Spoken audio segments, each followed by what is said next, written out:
Buxanka non pishirish shunaqa osonligini bilganimda oldinroq tayyorlab ko'rgan bo'lardim. 400 ml iliq sutga bir pachka droji solib, yaxshilab aralashtiramiz. 1 osh qoshiq shakar, 1 choy qoshiq tuz solamiz va keraklicha un solib, xamir qorib olamiz. Xamirimiz shu holatga kelgandan keyin ozgina yog' solib mushlab olamiz va ustini yopib 1 soatga oshirishga olib qo'yamiz. Oshib chiqqan xamirimizni ozgina stolimizga un sepib olib, shunaqa zuvala, ikkita zuvalaga bo'lib olamiz. Shu xamirdan ikkita non chiqadi.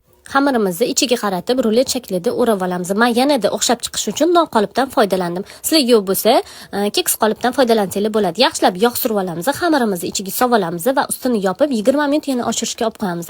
20 minutdan keyin olib, ustiga hech narsa surmaymiz. Duxovkamizni 200 gradusga qo'yib 40 minutda pishirib olamiz. Shunaqa qip-qizil vazdushni ichlari yumshoq nonimiz tayyor. Sariyog'li surib yesanglar maza bo'ladi. Albatta tayyorlab ko'ring. Sahrangiz qilib olish esingizdan chiqmasin. Bu videoni dugonangizga yuborib qo'yib, sahifamga obuna bo'ling.